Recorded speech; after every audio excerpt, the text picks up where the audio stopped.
Thanks so much for having me back as always.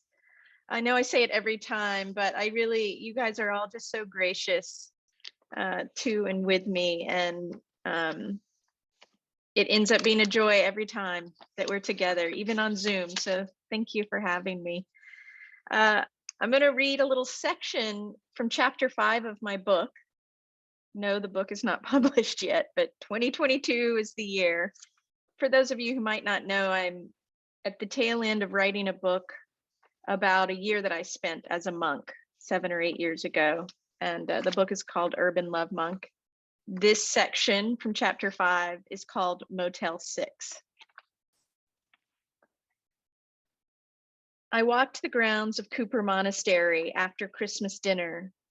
The San Mateo neighborhood's cranberry buttery lights twinkling amidst a gentle fog, which settles over the peninsula at night. No need this year to unpack my Tupperware blue bin of Christmas decorations. The one with the green candle melted in the corner, blessing the vessel with a pine-laden whiff, full of items gifted from my sister or mother. Long ago, they were eager to ensure I had at least a little holiday merriment in my long-distance lair. They knew I wouldn't knock the place over with red and green, but a little Santa pop here, snowman drop there never hurt. So over the years, they sent packages early with small tokens meant to summon Christmas spirit. It works. But with 4 kids upstairs this year, excited by the season, and a nightly roving elf on any given shelf, my blue bin remained shut. I did pull out my candle, however. All right, just as a quick aside here, I have to wonder, do nuns and monks decorate like for the holidays? Legit ask. Like, do the ayahs pull out special texts or figures on their altars? Do the sisters and brothers pull out extra bells? Seems easy to imagine a couple Benedictines harvesting annual touches of pine, draping and adorning their circle of Advent. That circle, the wreath, matters because it is eternal and bears reverence. But do the decorations matter too?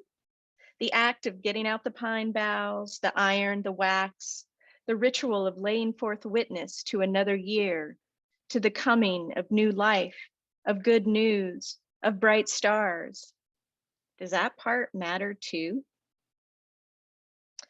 The magic of Christmas was very much alive for me as a child, nurtured by decades of ritual and tradition. This began each year on that first day of December, when overnight our house became a wonderland of color and Christmas splendor.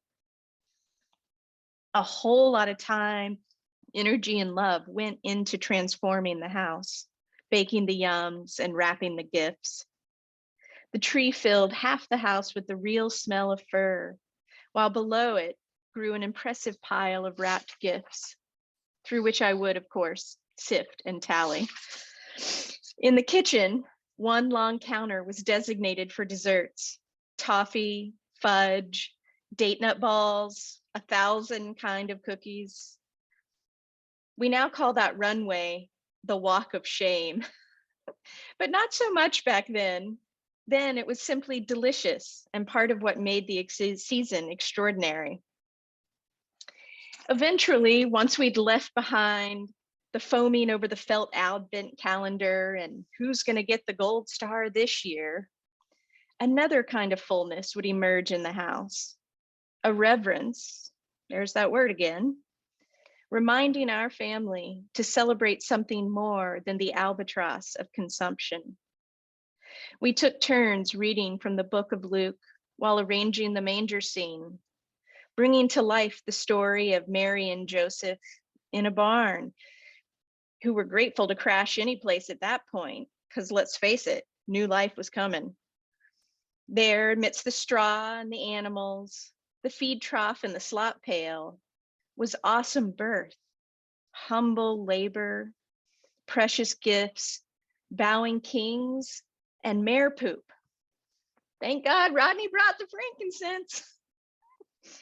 Our crush at home, and y'all, I didn't even I didn't even know the word creche until I went to grad school. That's called being raised Southern Presbyterian. Our manger scene had figures that were richly colored and smooth to the touch. And in the early years, I played with those things for hours. My favorite was the kneeling shepherd, his vested cloak, a deep powdered blue, crooked staff in hand. His sheep were harder to the touch, the ridges of their wool sharper somehow. I'd mix and mingle them with the donkey, the cow, and the super cool wise men who wore robes of red, purple, and green. Back and forth these characters would go. The sheep over here, the wise men over there, no over here. Where would the sheep have been that night? There at the foot of a miracle. This newborn baby they called Yeshua. Christmas Eve was also important, almost as important as Christmas Day. Still, my father takes everyone out for a special dinner, usually followed by a candlelight service at church. I remember the sanctuary being dark and spooky in a mystical kind of way, especially at the end when we all stood to sing Silent Night. We'd start pulling out our little white candles and waiting with great anticipation. Somewhere up front, the first tiny taper with a low paper crown would ignite and be passed. Carefully at first, the tender flame protected by a palm, turning toward a neighbor who would reach up with their own pillar and receive the light. I relished the power of the fire, giving itself over and over, wick to wick down the line, a sensation etched in cellular memory. Finally, everyone's candle was lit, and the lights would spring on. Our voices would turn, and the whole place was awake and on fire. A good kind of fire. Beaming joy to the world amidst all that light and goodwill. Well, that would be anybody's medicine, and it certainly has been mine. With all of us singing like that, smiles a mile wide, the good news was about to be known yet again. And to put it plainly, people, the good news is that you are loved. You are loved. You are welcome in this place, and you are loved. And you can always be reborn into this knowing.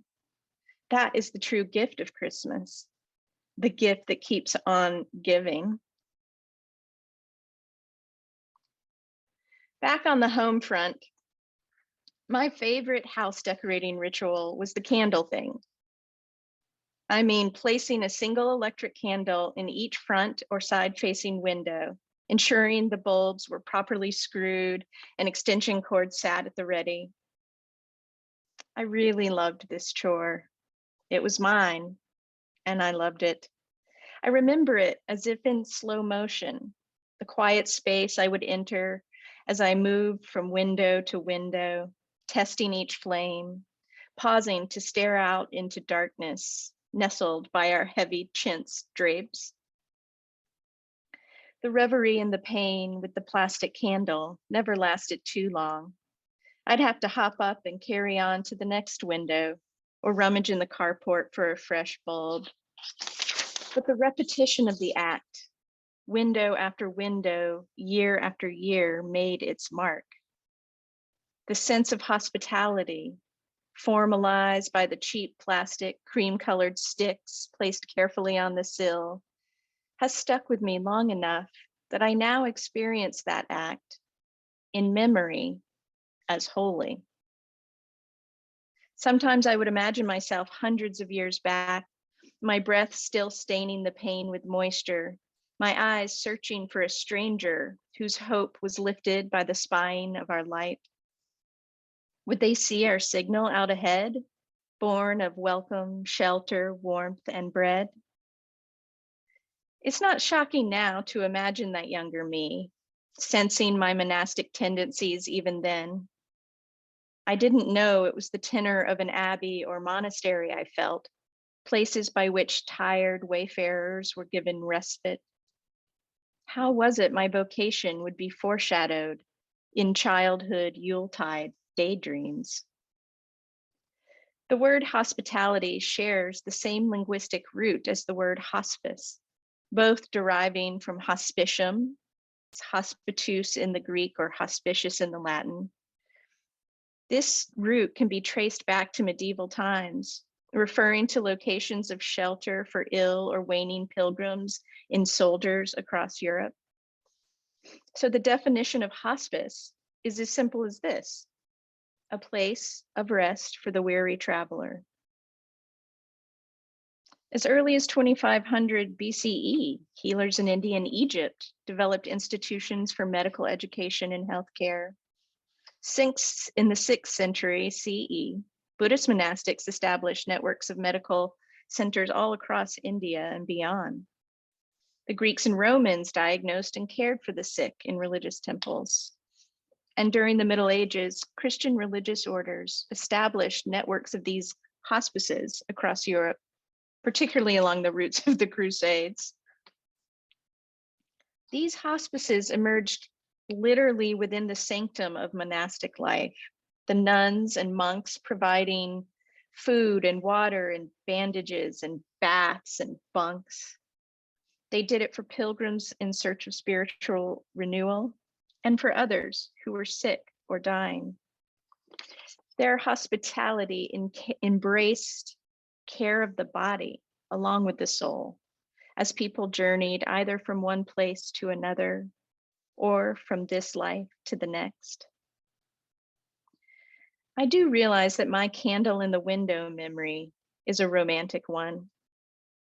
Beyond shadows into darkness, I imagined horses and horizons, beaconed castles or lanterned cabins, a false gallantry in my mind's eye that did not account for or even really know what real illness and death look like. I was simply mesmerized by the mystery of who or what might be out there in the darkness.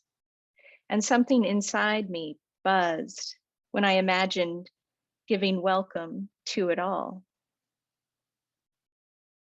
You see, the candle in the window beckons, come, care will be given you in this place. Our bread and our wine are yours, for you are a child of God, as we are. And by these tokens, may you know that you are loved. In other words, we'll leave the light on for you.